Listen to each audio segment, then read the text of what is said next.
ఈరోజు రాజకీయాలలో ఒక్కసారి కార్పొరేటరు కౌన్సిలర్ అయితేనే వాళ్ళ జీవన శైలి విధానంలో చాలా మార్పు, ప్రజల సంబంధాలలో ఒక భిన్నత్వాన్ని ప్రదర్శించే పరిస్థితులు ఉన్నాయి.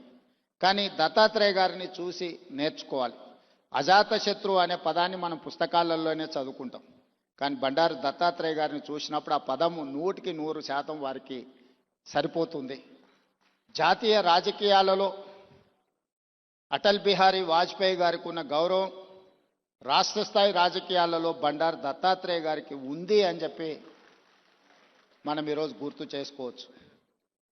అటల్ బిహారీ వాజ్పేయి గారు ప్రతిపక్షంలో ఉన్నా, ప్రధానమంత్రిగా ఉన్నా, పార్లమెంట్ సభ్యుడిగా ఉన్నా పదవులతో వారి గౌరవం పెరగడం, పదవి లేకపోతే వారి గౌరవం తగ్గడం ఏమాత్రం లేదు అని అటల్ బిహారీ వాజ్పేయి గారిని మనం ఏ విధంగా అయితే అనుకుంటామో అదే విధమైన పోలిక పెద్దలు బండారు దత్తాత్రేయ గారికి ఉన్నది.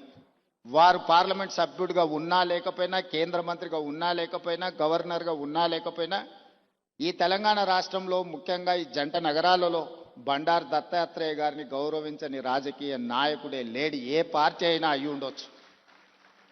అదేవిధంగా అలాయ్ బలాయ్ కార్యక్రమం తెలంగాణ రాష్ట్ర సాధనలో కీలక పాత్ర పోషించింది. నాకు తెలిసి 19 సంవత్సరాల నుంచి బండారు దత్తాత్రేయ గారు నిర్వహించే అలాయ్ బలాయ్ కార్యక్రమం తెలంగాణ ఉద్యమానికి ఒక స్ఫూర్తిగా పనిచేసింది.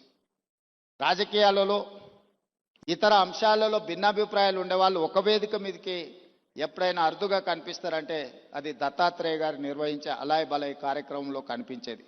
ఈరోజు వారి పుస్తకావిష్కరణలో ఈరోజు ఇంతమంది గవర్నర్లను ఒక వేదిక మీద నేను ఎప్పుడు చూడలే. ఈరోజు గవర్నర్స్ పరేడ్ లాగా ఉన్నది ఈ వేదిక. అంటే వ్యక్తిగతంగా వారితోనున్న అనుబంధంతోనే వీళ్ళందరూ ఇక్కడికి రావడం జరిగింది. తెలంగాణ రాష్ట్ర ప్రభుత్వంలో కాంగ్రెస్లో ఉన్న మంత్రివర్గం మొత్తం ఇక్కడనే ఉంది. మంత్రివర్గ సమావేశం నేను ఇక్కడనే పెట్టుకోవచ్చు అన్నట్టుగా ఉంది. ఎందుకంటే ఎవరు కూడా దత్తాత్రేయ గారిని భారతీయ జనతా పార్టీ నాయకుడనో లేకపోతే భారతీయ జనతా పార్టీ కార్యక్రమానికి పోతున్న భావన లేదు.